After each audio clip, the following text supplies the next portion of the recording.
नमस्कार आप सभी को। तो हम जो है हमारी मोस्ट इम्पोर्टेंट जनरल नॉलेज जो हिस्ट्री क्वेश्चंस हैं, जीके क्वेश्चंस हैं, उस सीरीज को जारी रखते हैं। तो पहला प्रश्न हमारा यहाँ पे है, अंग्रेजों द्वारा कलकत्ता में निर्मित दुर्ग का नाम क्या है? तो कोलकाता का फेमस फोर्ट है वह फोर्ट विलियम। ठीक है। वर्धमान जिले के जमींदार शोभा सिंह के विद्रोह के कारण अंग्रेजों ने 1669 में अपनी नई कोठी की किलेबंदी की अनुमति मिली गई। बंगाल के सूबेदार अजीज उल शान ने 1698 में अंग्रेजों को कुसा सुल्तानती कलिकता और गोविंदपुर नामक 3 गांवों की जिम्मेदारी प्रदान की। इसके बदले में उन्हें इन गांवों के मालिकों को 1200 रुपये देने पड़े। इंग्लैंड के सम्राट के सम्मान में उक्त किलेबंद व्यावसायिक प्रस्ताव का नाम रखा गया था विलियम फोर्ट। भारत आने वाला पहला जहाज कौन सा था? रेड ड्रैगन जो पहला जहाज था, उसका नेतृत्व कर रहे थे कैप्टन हॉकिंग। ये आया था 1608 में सूरत के बंदरगाह पर आके यह पे रुका था। अंग्रेजों द्वारा स्थापित प्रथम व्यापारिक केंद्र कौन सा था? तो प्रथम व्यापारिक केंद्र था सूरत। कौन सा था? सूरत। अंग्रेजों ने भारत में अपनी पहली फैक्ट्री कहाँ स्थापित की थी? फिर से सूरत में स्थापित की थी। कब की थी जी? ये की थी उन्होंने 1613 में। जहांगीर ने अंग्रेजों को सूरत में स्थायी कारखाना स्थापित करने की अनुमति दी थी। इससे पहले 1611 में मुसलिपट्टम में अंग्रेजों ने एक व्यापारिक कोठी अस्थायी कोठी कायम की थी। यह गोलाकुंडा राज्य का मुख्य बंदरगाह था, लेकिन पहला जो व्यापारिक केंद्र बनाया था वो 1613 में सूरत में बना था। निम्नलिखित में से कौन सी भारत में फ्रेंच बस्ती नहीं है? तो गोवा जो है वो फ्रेंच बस्ती नहीं है। बाकी पुडुचेरी, माहे और चंद्रनगर ये जो है तीनों फ्रेंच बस्ती है। गोवा की विजय अल बुर्क द्वारा 1510 में की गई और 1530 में पुर्तगाली मुख्यालय बना था। तो गोवा थे पुर्तगाली मुख्यालय था, बाकी फ्रेंच बस्ती थी। भारत में डच थे उनका सबसे प्रारंभिक उपनिवेश कहाँ था? तो उनका था मुसलीपट्टम में। मुसलीपट्टम में 1651 में मुगलों द्वारा बंगाल में किस स्थान पर ईस्ट इंडिया कंपनी को व्यापार स्थापित करने और फैक्ट्री बनाने की अनुमति मिली थी? वो मिली थी कासिम बाजार। ठीक है। 1651 में एक फैक्ट्री बनाने की जो है उन्हें जो है अनुमति मिल गई थी मुगलों द्वारा बंगाल में ही। किस स्थान पर मिली थी? वो मिली थी कासिम बाजार में। 1651 में मुगलों द्वारा बंगाल के कासिम बाजार और हुगली नामक स्थान पर ईस्ट इंडिया कंपनी को व्यापार करने और फैक्ट्री लगाने की अनुमति दे दी थी। अंग्रेजों ने किस कर्म में अपने केंद्र स्थापित किए थे? तो जो कर्म था सबसे पहले सूरत में, फिर मद्रास में, फिर बम्बई में और फिर कलकत्ता में।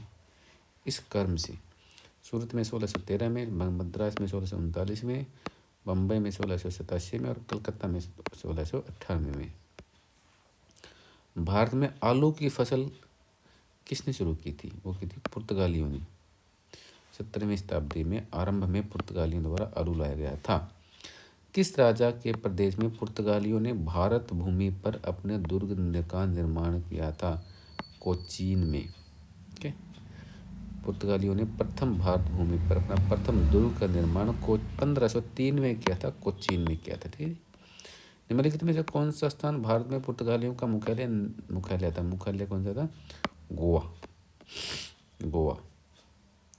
अंग्रेजों द्वारा चार्ल्स द्वितीय को किसकी राजकुमारी से विवाह करने के लिए बम्बई दहेज में दिया गया था? तो वो दिया गया था पुर्तगाल। 1661 में इंग्लैंड के सम्राट चार्ल्स द्वितीय का विवाह पुर्तगाल की राजकुमारी से होने के कारण बंगाल दहेज के रूप में अंग्रेजों को मिला था। Bombay. French east India company की स्थापना कब हुई थी? वो हुई थी 1664 में। 1664 में। और 1600 में ब्रिटिश वाली जो ब्रिटिश ईस्ट इंडिया कंपनी की स्थापना हुई थी ना, वो 1600 में थी, किंतु फ्रेंच वाली हुई थी 1664 में। बंगाल का पहला गवर्नर जनरल कौन था? पहला गवर्नर जनरल था वॉरेन हेस्टिंग्स। 1773 से 1785 तक ये रहा था। निम्नलिखित में से किस यूरोपीय ने भारत में सबसे पहले अपना व्यापार फैलाया और प्रभावित किया? सबसे पहले व्यापार पुर्तगाली लोग भारत में आए थे 16वीं शताब्दी में। हिंद महासागर से होकर होने वाले व्यापार पर पूर्ण नियंत्रण था इनका। भारत के लिए समुद्री मार्ग की खोज किसको जाता है? वो जाती है पुर्तगालियों को। ठीक है, समुद्री मार्ग की खोज पुर्तगाली था Vasco D gamma.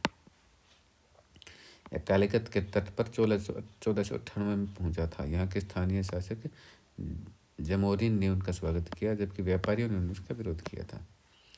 Cap of good hope के रास्ते भारत तक के समुद्री रास्ते की खोज किसने की थी? ये फिर से वही वास्को डी गामा ने। भारत में सबसे पहले आने वाले और सबसे बाद में जाने वाले कौन थे? तो वो थे पुर्तगाली। सबसे पहले आए थे 1498 में और सबसे बाद में गए थे 1961 में। सबसे पहले आए थे वास्को डी गामा। भारत में आगमन के साथ वो सर्वप्रथम विदेशी यूरोपियों के रूप में पुर्तगालियों का आगमन हुआ था और सबसे बाद में गोवा से 1961 में गए थे। भारत में पुर्तगाली सत्ता के वास्तविक नींव रखने वाला महानतम पुर्तगाली गवर्नर कौन था? वो था अल्बुकर्क। भारत में पुर्तगाल जो वास्तविक संस्थापक था वो अल्बुकर्क था। इसमें प्रादेशिक शक्ति के रूप में पुर्तगाली राज की स्थापना उन्होंने की थी। तीसरा, अंगल मैसूर युद्ध को समाप्त करने के लिए टीपू सुल्तान ने अंग्रेजों के साथ कौन सी संधि की थी? वो की थी हमारा श्रीरंगपट्टम। कहाँ संधि? हाँ बी, श्रीरंगपट्टम की संधि की थी। गुरु गोविंद सिंह द्वारा खालसा पंथ की स्थापना कब की गई थी? तो की गई थी 1699 में। तो सिखों के गुरु गोविंद सिंह थे, उन्होंने खालसा पंथ की स्थापना की थी 1699 में। उनके द्वारा प्रारंभ पाहुल प्रणाली में दीक्षित होने वाला व्यक्ति को खालसा कहा गया। उनकी पद्धति थी। अब गुरु पद समाप्त कर दिया गया और गुरु ग्रंथ साहिब को वास्तविक गुरु का स्थान प्रदान किया गया। ठीक है, खालसा की स्थापना वही दोबारा से रिपीट हो रहा है गुरु गोविंद सिंह ने 1699 में। अकाल तख्त का निर्माण किसने किया था? गुरु हरगोबिंद जी। सिखों के छठे में गुरु थे गुरु हरगोबिंद ने अकाल तख्त की स्थापना की तथा उन्होंने सिखों को एक लड़ाकू जाति में बदला। उन्होंने अमृतसर की रक्षा हेतु लोहगढ़ किले का निर्माण करवाया था और अकाल तख्त अमृतसर में है, बहुत पवित्र स्थान है सिख धर्म के लिए। उसकी स्थापना की थी गुरु हरगोबिंद। वर्ष 1999 का बैसाखी का त्यौहार पंजाब के लिए विशेष ऐतिहासिक महत्व क्यों है? क्योंकि इस त्यौहार पर खालसा पंथ की स्थापना को 300 साल पूरे हो गए थे। 1699 में स्थापना हुई थी और 1999 को 30 साल उसको हो गए थे। 1699 में सिखों के 10वें गुरु गुरु गोविंद सिंह ने खालसा पंथ की स्थापना की तथा सिखों की सेना का संगठन कर आनंदपुर को अपना केंद्र बनाया। इस प्रकार 1999 में खालसा पंथ की स्थापना को 300 साल पूरे हो गए थे। किस गुरु ने गुरु नानक की जीवनी लिखी थी? तो लिखी थी गुरु अंगद ने। गुरु अंगद देव जिनका प्रारंभिक नाम लहना था। गुरु नानक देव की जीवनी लिखी थी। गुरु अंगद नामक आरंभ की गई लंगर व्यवस्था को स्थायी बनाया। गुरु अंगद नानक द्वारा तो नानक जी ने जो लंगर की व्यवस्था की तो उसको स्थायी करने का काम गुरु अंगद ने किया था। इन्होंने गुरुमुखी लिपि का आरंभ किया था। गुरुमुखी लिपि का आरंभ भी गुरु अंगद ने किया था। सिखों के सैन्य संप्रदाय खालसा का प्रवर्तक किसे माना जाता है? गोविंद सिंह को माना जाता है। 10वें गुरु गोविंद सिंह द्वारा सिखों के सैन्य संप्रदाय खालसा 1669 में बैसाखी के अवसर पर इसकी स्थापना की गई थी। सिंध को अंग्रेजों ने कब अधिकृत किया? तो सिंध को अंग्रेजों ने अधिकृत किया था 1843 में। गुरु नानक का जन्म कहाँ हुआ था? तलवंडी में, तो वर्तमान पाकिस्तान के ननकाना साहिब में है।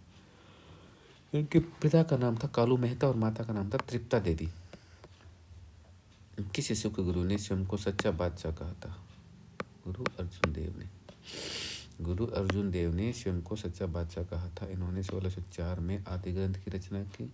खुसरो को समर्थन देने के कारण जहांगीर ने 1606 में इन्हें मृत्युदंड दे दिया था। तो इस वीडियो में हम कुछ क्वेश्चन और कर लेते हैं, 10 क्वेश्चन और करेंगे। रणजीत सिंह की राजनीतिक राजधानी लाहौर थी। किस नगर को उनकी धार्मिक राजधानी कहा जाता है? उनको धार्मिक राजधानी कहा जाता है अमृतसर को। लाहौर थी राजनीतिक राजधानी और जो अमृतसर है वो धार्मिक राजधानी। इनका शासनकाल रहा था 1801 से लेकर के 1839 में रणजीत सिंह का।